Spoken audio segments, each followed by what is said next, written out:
Super. Thanks so much for that intro, Scott. Thank you all for being here live. Thank you also for watching the recording for those who are doing that. I do intend to save plenty of time for Q&A. And again, feel free to hit us up in chat as we go. So I am going to screen share. I am going to go through some slides.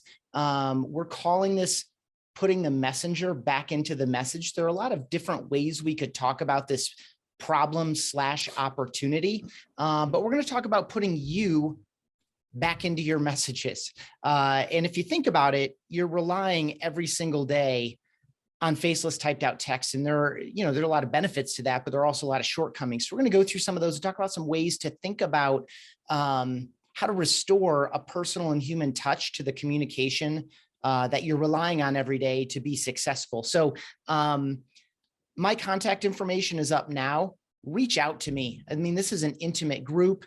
I care a lot about these ideas. I know they can help pretty much anyone working in a professional capacity. And so I would be absolutely happy to hear from you with thoughts, observations, questions, things you've experimented with, etc. So with that, let's get moving.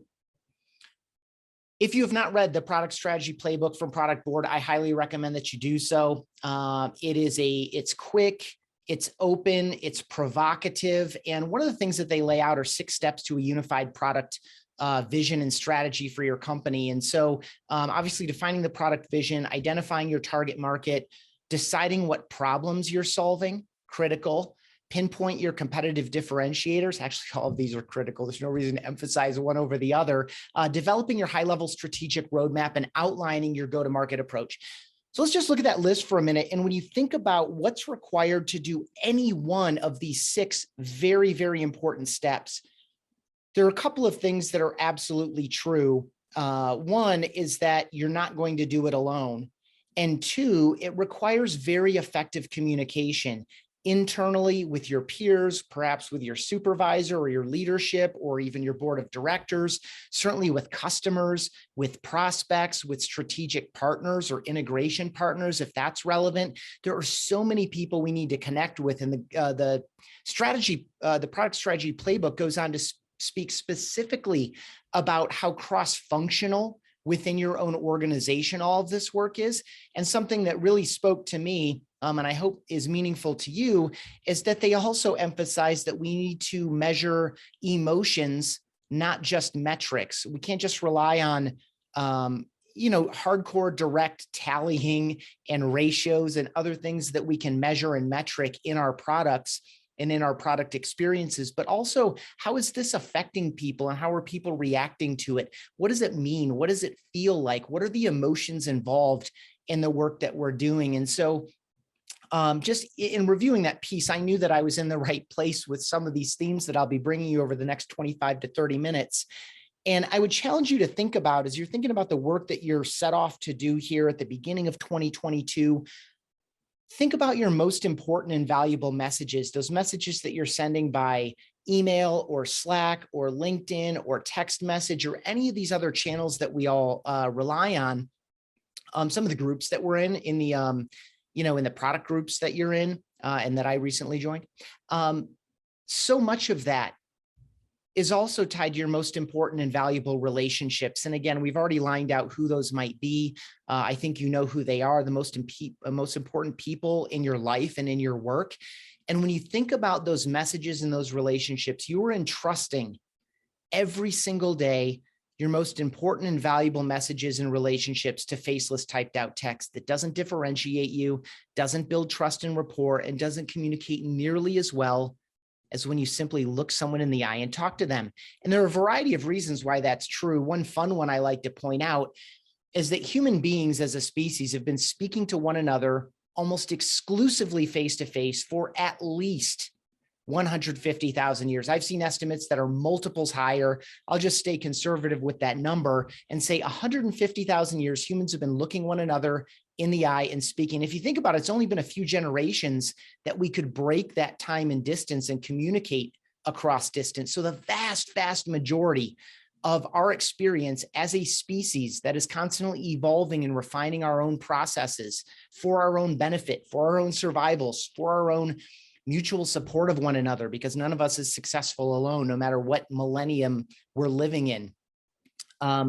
We've been speaking to one another for 150,000 years. How long have we been capturing phonetic sounds and putting them down in some written manner? That's about 5,000 years. That's 1/30th of the amount of time.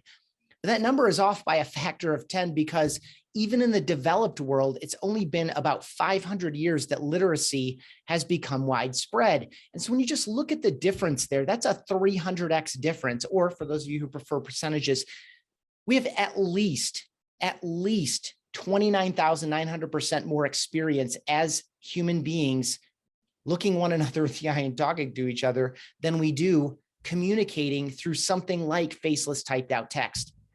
So it's time to put the messenger back into your messages. Depending on where you are in your career, you only know faceless digital communication as the primary means of communicating. And of course, that also depends a little bit on the work that you're doing. So we're going to talk about how to put the messenger, you, back into your messages. Again, my name is Ethan Beute. My title is Chief Evangelist here at BombBomb. We're a software company that does video, email, and video messaging. I will not be selling you anything here, by the way. I've just had the privilege as a lead marketer and as Chief Evangelist to spend the past decade developing this philosophy and practice, using it myself, teaching it, learning it, et cetera. Another way that I do that is by hosting the Customer Experience podcast, which turns 3 years old.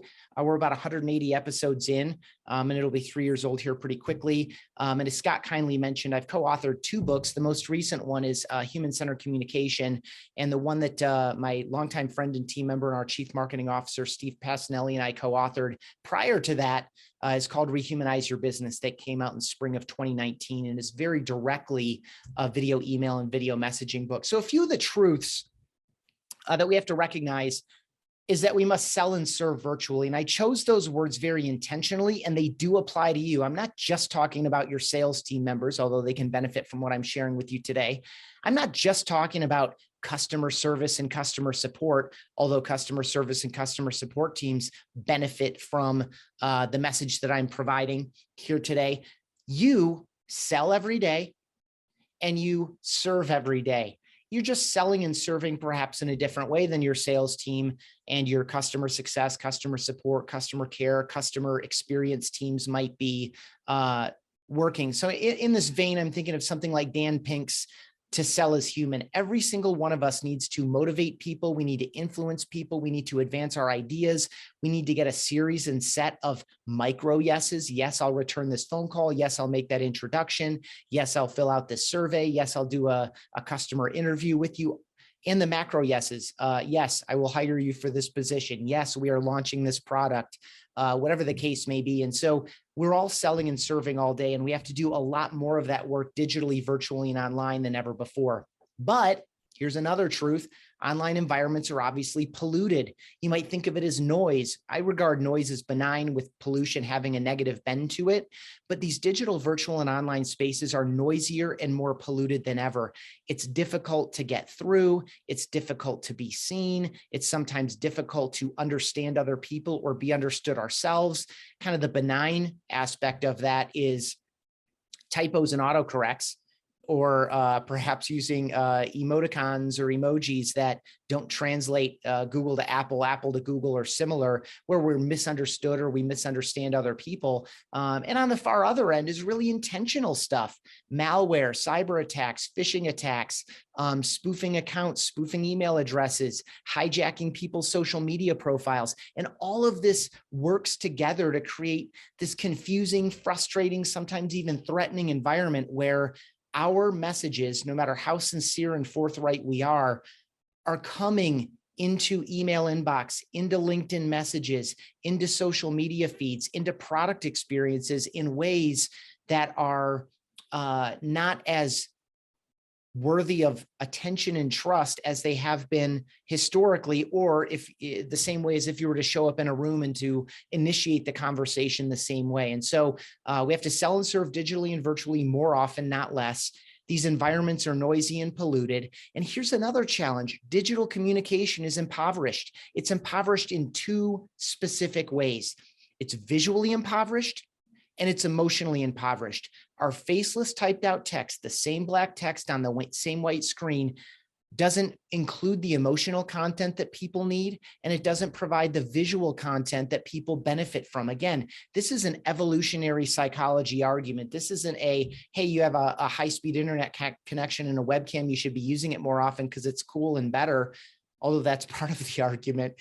People need and want more visual and emotional content. We'll talk about some of the reasons why. And so with that, and finally, customer and employee expectations are heightened. I think if you're a leader or a manager, you probably have lost someone you wish you didn't in the past 12 months. Likewise, you've gone out and tried to bring on people, the next best person.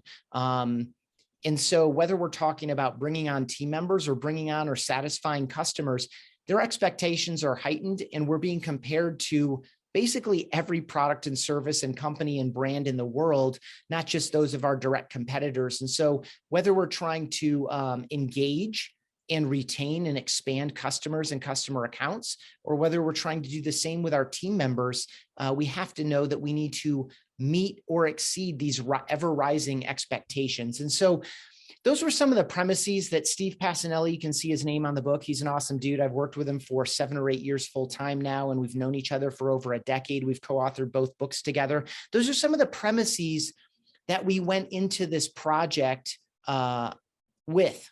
And so we wanted to define a process. We call it human-centered communication, to overcome some of the things we described that we collectively captured as digital pollution. So those are two of the themes that I've spent the past year and a half, 2 years really diving into, doing a lot of research and interviews.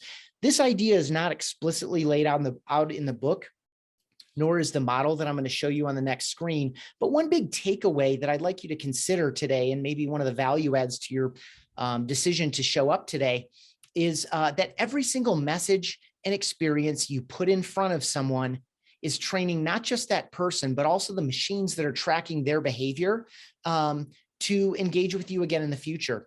And so our ability, we have to know that our ability to reach people meaningfully in the future is based on humans, which are pattern-making machines. All of us are. We learn very quickly whether or not a person, a company, or brand is worth our time and attention or not.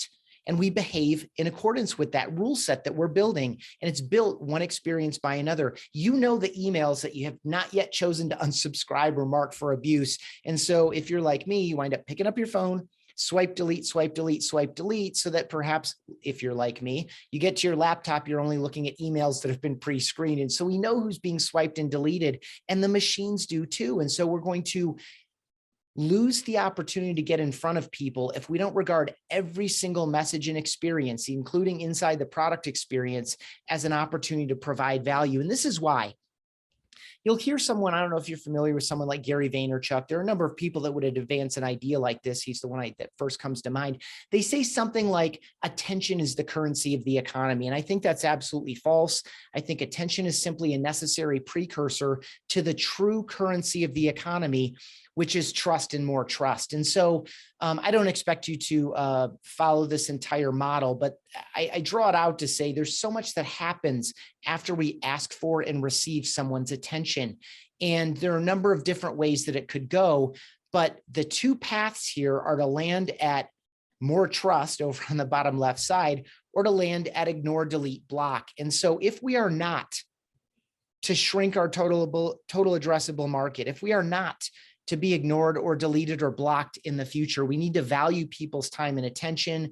We need to demonstrate warmth and competence, which are the two criteria that every single human being judges every other single human being on. Warmth is another way to talk about warmth and competence, is that kind of truism. People don't care how much you know, competence, until they know how much you care, warmth. So, this is one of the reasons you'll hear arguments too, like you don't advance the conversation exclusively on features and benefits. You need to speak in a more personal and more emotional and more empathetic way. The warmth piece. Do I understand you? Do you seem to believe what you're saying? Do you care about me? Is your message aligned with me and my own interests? This is kind of the warmth and intent part. We judge people's intent before we judge anything else. And again, the problem with faceless typed out text is that it doesn't include the intent data that human brains need. So much of this work is done subconsciously. We're not even conscious of the way that we're making these decisions, but we're making them all the time.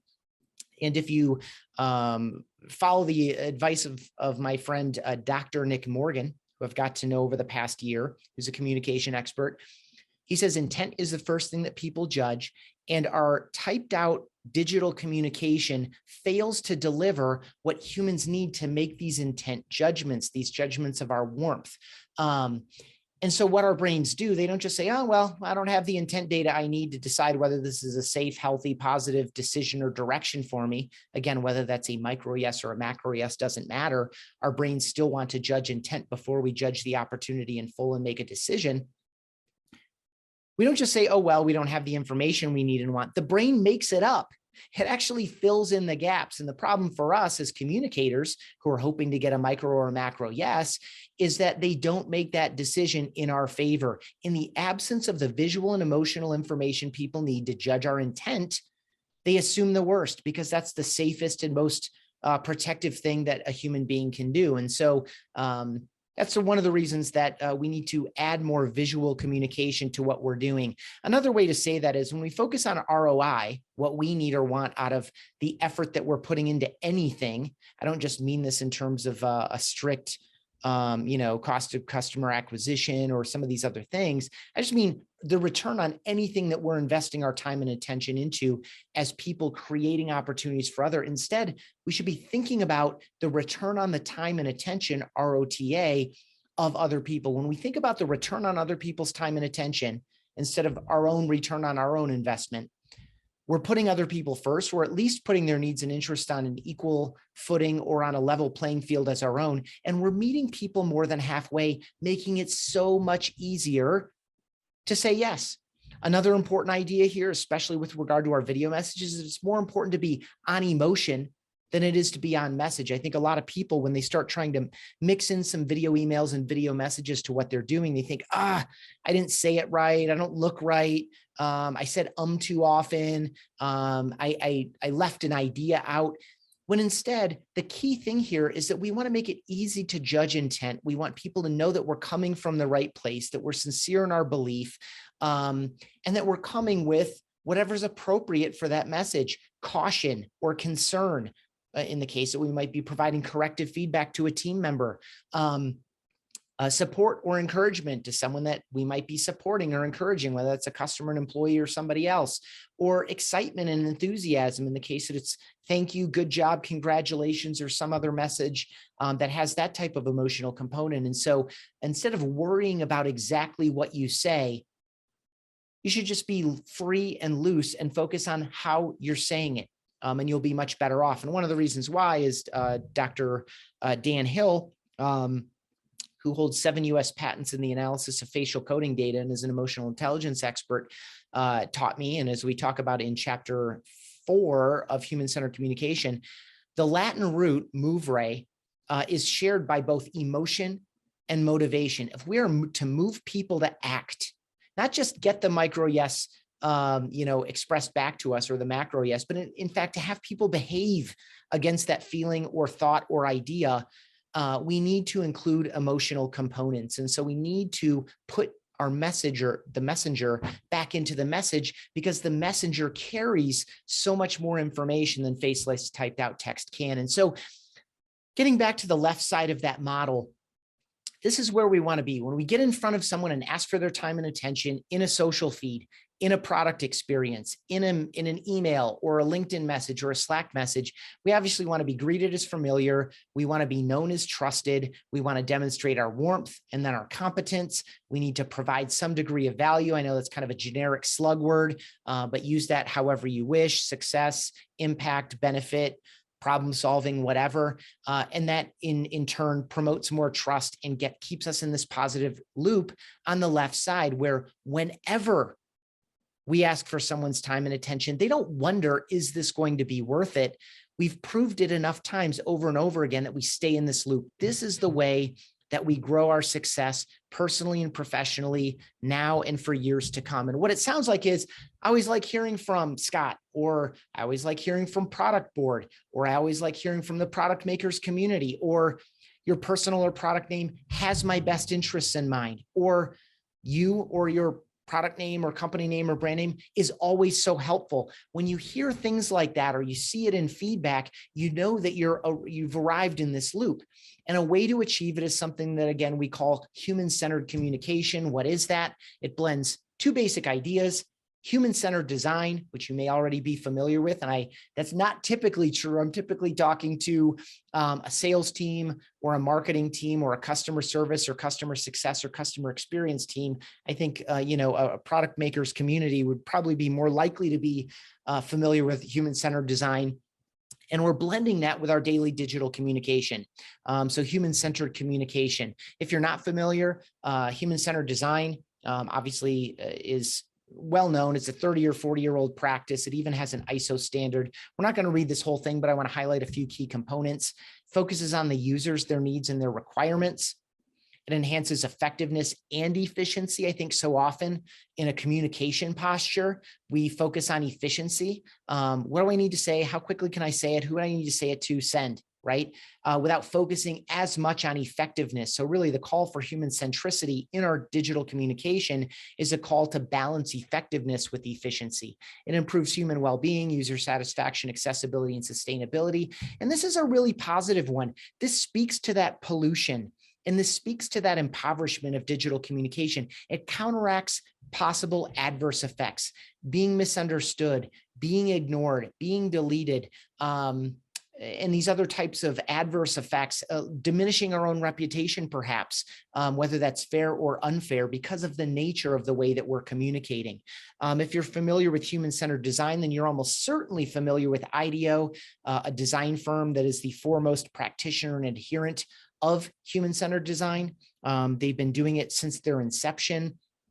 Of course, they designed the very first Apple mouse decades ago using human-centered design principles. That was more of an ergonomic exercise or practice, but they've also applied human-centered design principles to water systems in Africa, among hundreds, if not thousands, of other products, services, systems, and processes. So you can apply this model to almost anything that involves a human interacting with some degree of technology, whether that's software, or whether that's something simple and physical like a mug or a mouse. And so you can apply this, of course, to your daily digital communication as well. And so it blends three things: what's desirable for humans, what's feasible with technology, and what's viable for business success. The needs of people, the possibilities of technology, and the requirements for business success. And the problem that we see, and where pollution and noise are created, is when people set off on some kind of communication endeavor, and they start with, where do we usually start? We don't usually start with the needs of people. Again, a product community is probably more oriented that way, but a lot of people are not. We often start with our own requirements for business success. How many users do we need? How many form fills do we want? How many interviews do we want conducted? How many signups do we want? These types of things. And then we go to, usually, the possibilities of technology. And so we wind up with this overly machine-driven, insufficiently empathetic or human experience, when in fact, all we're calling for in this process is to move more toward the center, to this intersection, and start, as IDEO or any other human-centered design practitioner would advise, you start with the needs of people. And I know I'm a little bit preaching to the choir in this group today, but when we start with the needs of people and then proceed with their requirements for business success and possibilities of technology, we're much more successful, because if we're not serving first and foremost the needs of people, then it's typically going to be a fruitless exercise. And so what this looks like in terms of digital communication compared to what we're doing by default, I won't read all these, but in general, we find people asking questions after the fact. Why didn't she open my email? Why didn't I get more form fills? Why didn't more people pass through? Why didn't more people click? And it's reactive, backward looking, and it's about us, the source. What do we need and want? When instead, this is very simple, I know, and it's intuitive, I know, but somehow we don't behave this way on a day-to-day basis.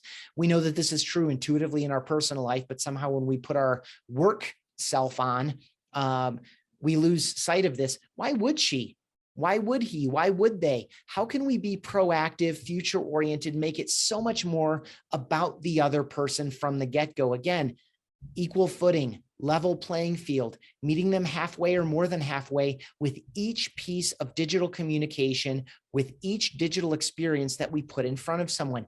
Anytime we're asking for someone's time and attention, and perhaps asking for a micro yes or macro yes, how can we make it really, really easy for them to say yes? That's the essence of what we're talking about here. As Scott kindly mentioned and linked in the chat here, I've been hosting this podcast for almost 3 years now, and I ask every single guest one question off the top, which is, what is customer experience? When I say customer experience, what does that mean to you? So a few truths about it. It's formed by every single touch point: analog, digital, personal, impersonal. It's in the product, it's outside of the product, et cetera. Every single touch point comprises collectively the customer experience. It lives in a very real way, even though it's completely intangible. It lives as feelings, thoughts, and stories. We can probe into that through product data, through things like NPS or CSAT and some other tools that people are using. But it really lives inside people in a very, very real way, even though it's completely intangible. It fulfills or fails your brand promise or your unique selling proposition, or whatever you're promising in terms of a product or customer experience. It's going to fulfill or fail that. It's always happening. It never turns off because people can interact anytime, anywhere, all the time. It's driven by a few key factors. One is the move toward customer control that's been happening increasingly over the past couple of decades. I think information symmetry is key in that. But I think also there's just this increasing hunger and appetite for transparency and authenticity. I know those are also kind of buzzwordy, but customers are in control more than ever. There's product parity. I'm sure you know this by looking sideways at your competitors and what they stole from you, or as you're looking to make decisions yourself. You're hours, days, weeks, or months away from having any aspect of any other product or service incorporated into your own, if you so choose. And of course, hyper competition. The barrier to entry, especially in software, is in a lot of ways lower than ever. And that's true in a wide variety of industries. And so customer experience has become our last great differentiator. And in asking this question over 170 times now, where all of them tend to overlap is here. Customer experience in its most simplest terms is how you make people feel. How do you make people feel about themselves? How do you make people feel about your product or service? How do you make people feel about their problem or opportunity? How do you make them feel about you as a person? How do you make them feel about your company or your brand? How do we make people feel? What does it feel like to be your customer? Or, of course, the parallel, and this is a truth that's emerged through the show, it's basically impossible to have an exceptional or remarkable customer experience without having an exceptional or remarkable employee experience. And so how does it feel to be your team member? How does it feel to be an employee of this company? What does it feel like to be a designer or developer or product owner or product manager inside this company on behalf of this product or service? And so I would just suggest that I can map basically any company to this model. This is the bow tie funnel. I picked it up from Jacco van der Kooi, founder of Winning by Design, who is featured in chapter 3 of the book. Not only can you map a customer experience or customer life cycle on this model, you can also map an employee experience or an employee life cycle on this model as well. The left side is traditionally sales and marketing, speaking to a product or service or a customer experience. The left side is sales and marketing. The center point is the actual initial purchase or commitment. And then the right side is typically customer success, the true product experience, unless you're in a freemium model or you're piloting people into your product or service, then some of that bleeds over onto the left side too. My point here is twofold. One, we need to focus most on that positive growth loop. This is retention, this is expansion, this is product engagement, deeper product engagement. This is cross-sell. This is upsell. This is continuing to solve problems for these people now and in the future in an ever-growing, deepening, lengthening, healthy relationship between customer and company. I would also, so as a consequence, I would suggest, for a lot of the reasons we've already discussed, or I've already monologued about. I should be honest about what I'm doing here. We're about to open it up to discussion. So feel free to drop questions into chat. We have opportunities across this entire customer life cycle to find points of confusion, friction, frustration, or milestones, success points, reminders, to include a video message for clearer communication, for stronger human connection, and for higher rates of conversion. And again, I don't mean conversion exclusively in terms of a sales or marketing function. I mean it in terms of, did they fill out their customer profile inside the app, right? All of these yeses that we need are conversion points. And so clearer communication, human connection, and higher conversion are all enhanced potentially by adding a simple video message. It could be evergreen, where you record it once and use it over and over again, or it could be truly personal to some person in that moment. So again, as I just described, this is the same thing. A person needs to know that there's an opportunity to join this company, or that there's even a career field like product ownership or product management. They need some level of awareness. They need to be educated. How do you do it around here? How are you organized and structured? What is your vision? What are your values? What point of growth are you at? They need to select you against maybe two other options. One, not changing jobs. Two, going with a competitive offer, or three, going with you. They need to commit to you. They need to be onboarded into your team and your company and your culture. They need to get the impact that they're seeking from taking on the role. Likewise, you need to get the impact you're seeking by hiring this person. And then you want to land in this position of growth in a positive growth loop, where they're learning, they're growing, they're developing, they're becoming a better person, they're becoming a better team member, they're getting rightfully earned promotions, they're starting to recruit and develop people on their own as natural leaders, or they're growing deeper as a more valued individual contributor. So you have opportunities to use video messages across all of this. I would suggest that if you're trying to recruit team members to your organization, video messages go a long way. It's still, as long as I've been at this for a decade, and I've been shocked at how slow the whole movement has gone. I have a few theories as to why that's the case, human vulnerability being the biggest among them. So you still have an opportunity here to stand out dramatically relative to other people that might be trying to recruit that person or those incredibly talented people into your organization. And so 3 times to add a video. One is to enhance personal connection, especially on the first touch, especially in terms of recruiting or welcoming people into a product or a service or an app. Number 2 is emotion and tone.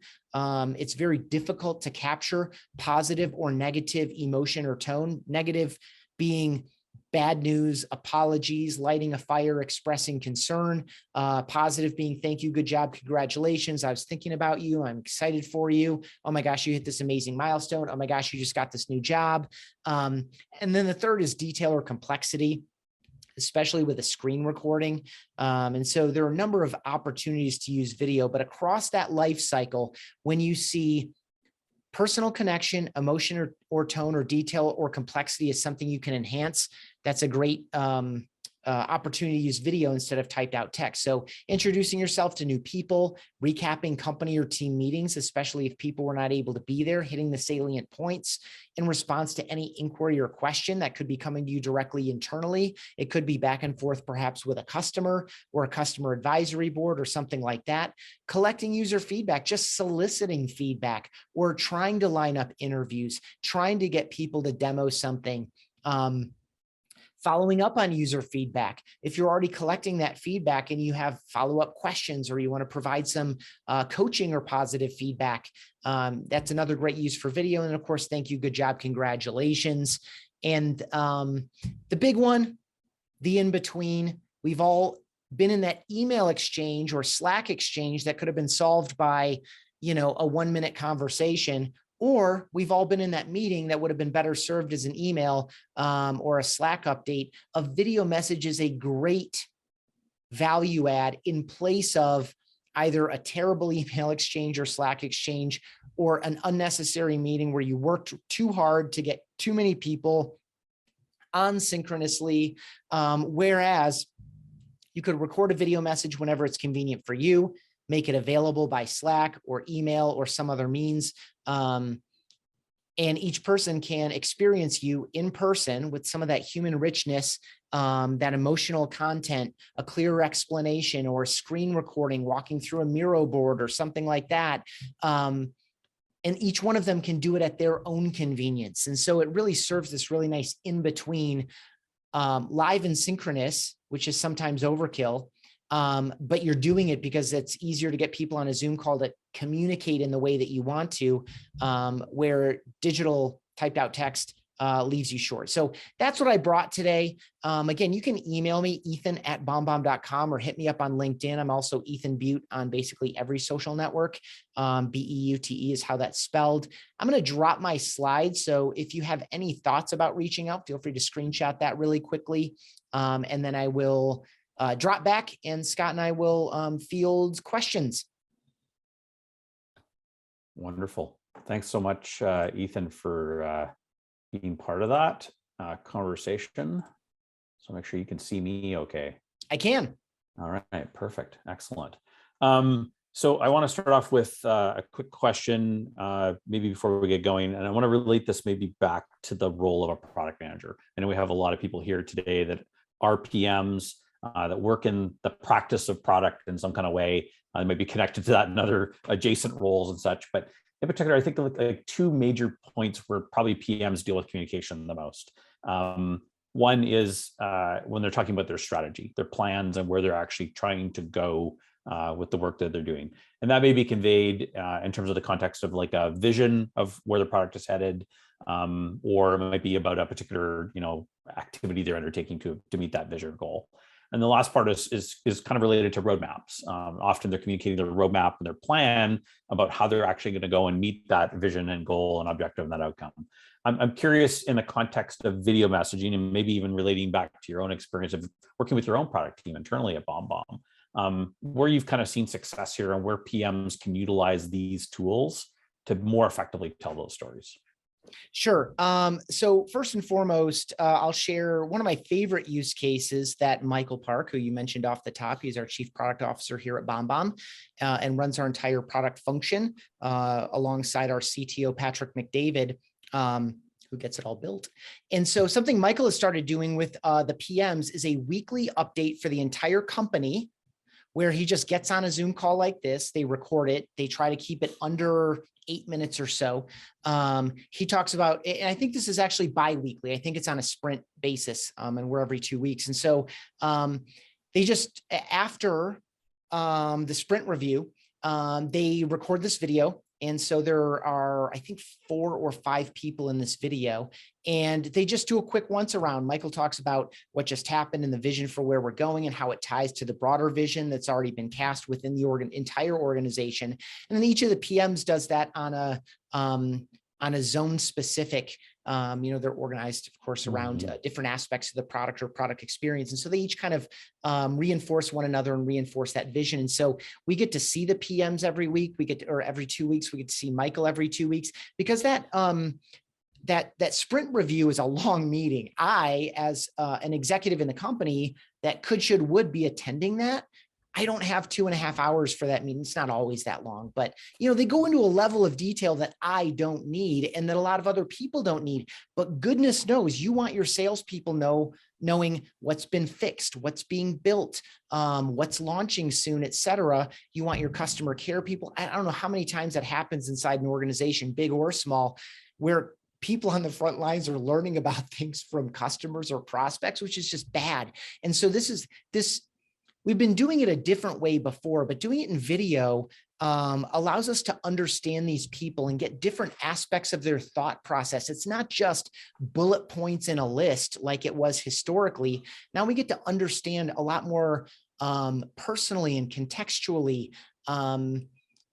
what's going on inside the product organization. So that's one way. We also are using, specific to product, we're using recordings and screen recordings as precursors to meetings.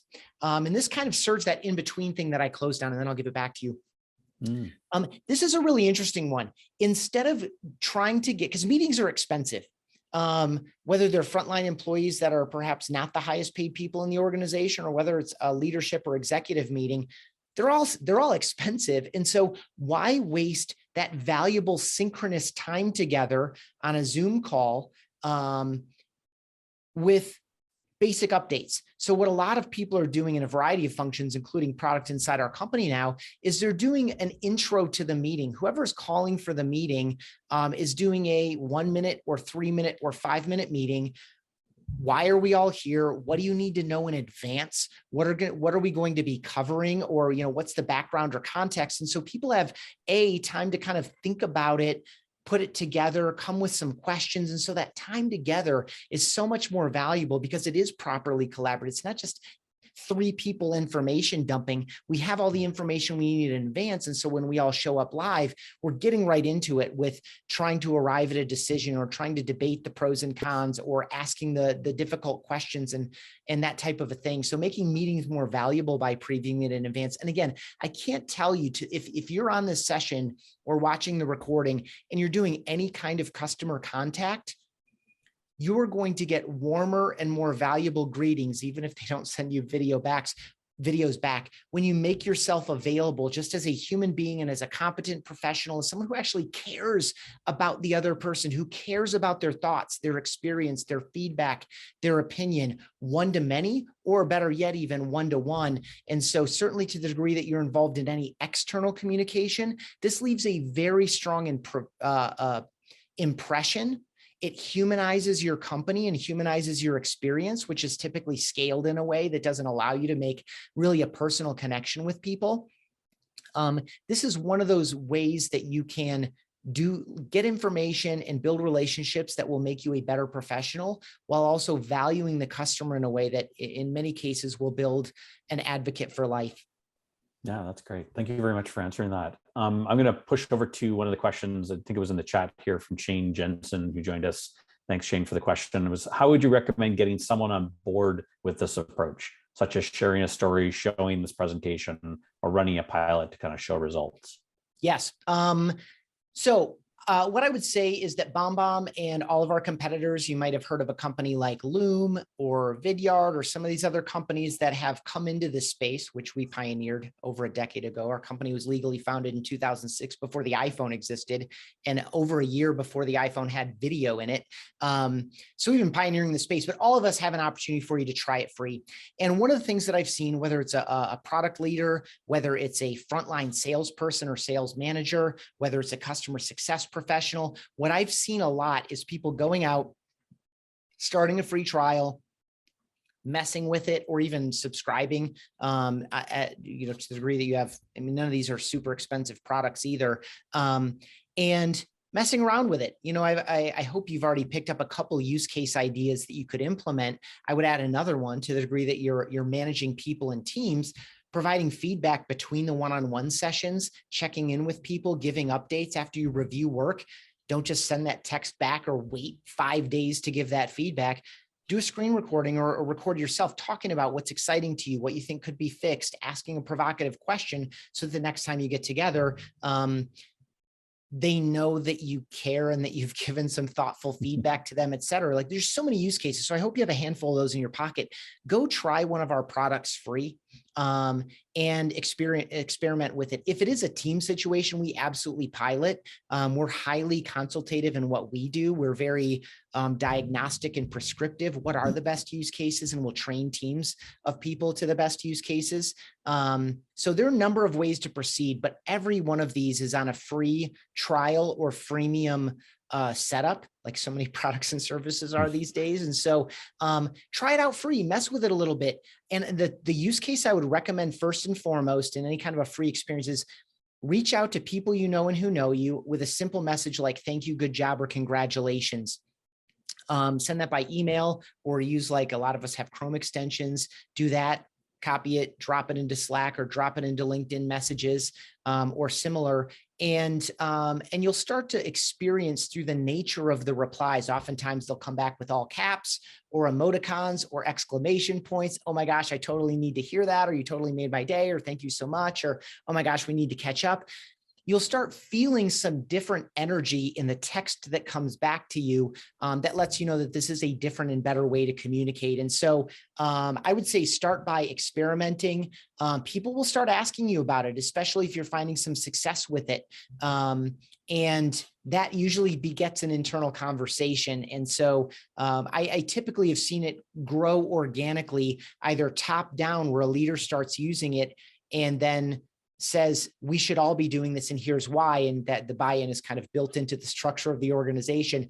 But we've also historically come bottom up in a lot of very, very large companies because a handful of frontline people are experimenting with it individually or together. It starts to spread. They sell it up internally to a leader or a manager, and then all of a sudden that team expands to that division, and just because of some of the benefits that people experience when they start adding a more personal and human touch to their digital communication.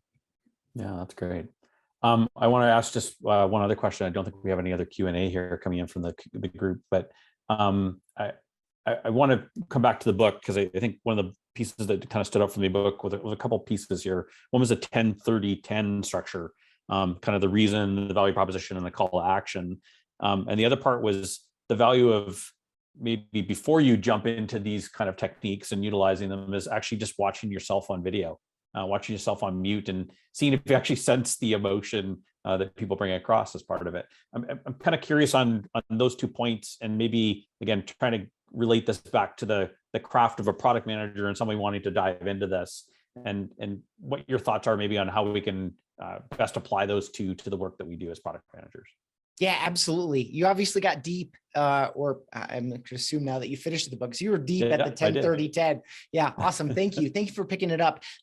So couple thoughts. One, our first book, Rehumanize Your Business, was very much about video, email, and video messaging. What, why, who, when, how, and very, very practical. You described it in our, before we turn live, it's kind of is it like a playbook? And yeah, it's a bit like a playbook with use cases and kind of the technical stuff and variety of things. Human-centered communication, we started writing because we know that video is not the answer. Video is simply a better way to express yourself, to communicate with other people, to give something people to latch onto, to include all that rich, subtle, nonverbal communication that humans need and want. And frankly, that you should want for yourself to be able to express so that you can be seen and understood in an appropriate manner, appropriate to whatever you're trying to communicate. And we saw so many people, in a lot of ways, video messaging has been denigrated by video prospecting, kind of lazy, selfish, crappy videos where people are using video as an attention-getting vehicle, as opposed to this opportunity just to be clearer and better and more full and rich. And so video is not the differentiator. You are your tone, your intent, and all these things. And so that was the spirit that we undertook this project with.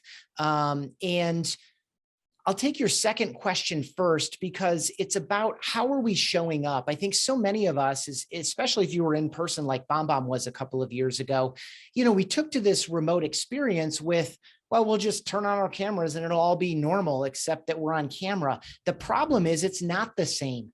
The camera takes something away from us. It dampens, mutes, or even strips so much of what we intend to express. You could be sitting there listening very, very intently, but you look very flat. And so you're read as disinterested, which could be read as disrespectful, depending on the other person and how sensitive they are to how other people are. So just being conscious alone, that's a big part of this message of human-centered communication. We call digital pollution unwelcome digital distractions, for all the various ways that shows up, unwelcome digital distractions.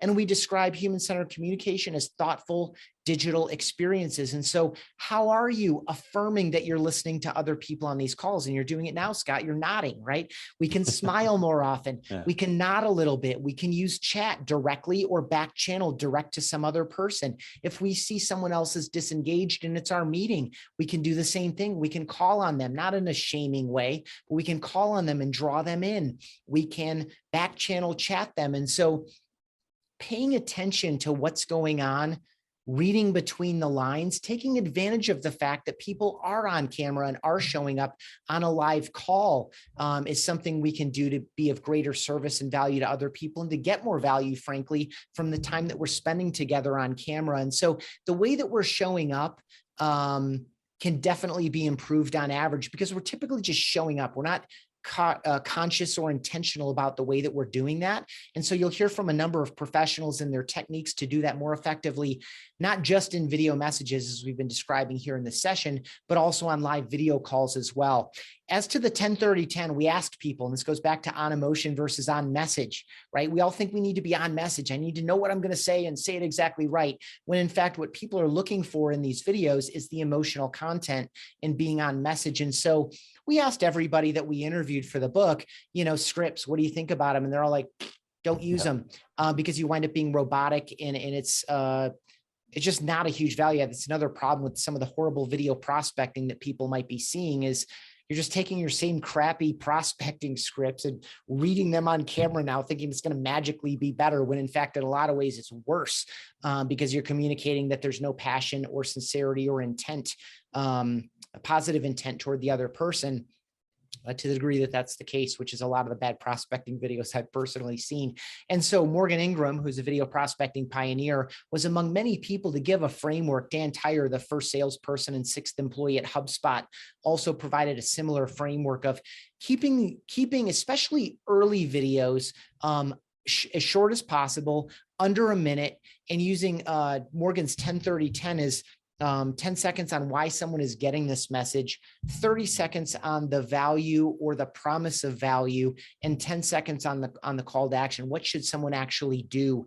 And so if you follow a basic framework like that, one thing I love about it is you need to be clear about why you're reaching out to somebody in the first place. What's the value or benefit to them? And what is their opportunity, or what would they do as a consequence of experiencing this? Click and fill out the survey, make the personal introduction, accept the LinkedIn request, schedule a meeting with me through the link down below, whatever the call to action is. And so a simple framework and having that in your pocket, makes it easier just to do the videos, period. And it will take practice, by the way. You'll be uncomfortable out of the gate. But then B, that structure forces you to think about the other person, what's in it for them. And then you're just so much clearer. And even if you apply this, let's just set video aside for a minute. If you applied the same concept to any of the typed out communication that you're doing, it's going to be better communication as well, because you're thinking about the other person. Why are you reaching out to them? What's in it for them? And how do they proceed? And if you can make it super clear, why did you get this? Why should you care? What's your opportunity? And how do you proceed? Then you're going to get a lot more of these micro and macro yeses I've been generically describing. Yeah, that's awesome. Thank you very much for your time today, Ethan. I think this has been super compelling and interesting. I really, really do appreciate the contribution and the effort you put into this today. It's really fantastic. I'm just going to wrap up with a few things as we kind of wrap up the event and end the day. Again, anybody who wants to share their thoughts, feel free to create a post or share your comments or additional questions for Ethan. Ethan is in our community. Recently made an introduction. If you're looking for him, you can share those online. We'd be happy to answer them. We've got a few events coming up in the next little bit here. Jeff Gottliff, the co-author of Lean UX, is going to do a session with us on designing great products with agile teams. We've also got Tulu Lope Ayeni on February 10th. This event has not yet been posted. We'll have it up here shortly, but on the art of asking why. Should be a really great session from this European-based product manager. And we also have a couple new programs that we've launched. Speaking of video communication, our roundtable sessions, which we got one right after this at 9 o'clock. Which are a great opportunity to meet face-to-face with a group of product managers. You see those faces and emotions and engage with each other. And then we've also got our Meet a Maker program, which is a monthly, sort of an ongoing, every other week matching process of 30-minute one-to-one video meetings with somebody else in the community. So I encourage you to sign up for those and try those out. And as well, if you're interested in being a speaker or learning more about how to become part of our community and participate as a speaker, we'd be happy to have you. Feel free to check out the information that we've got in our community on that side, as we're always looking for new voices and new people to participate. Thank you very much for joining us again today. And thank you, Ethan, for your time and energy on this.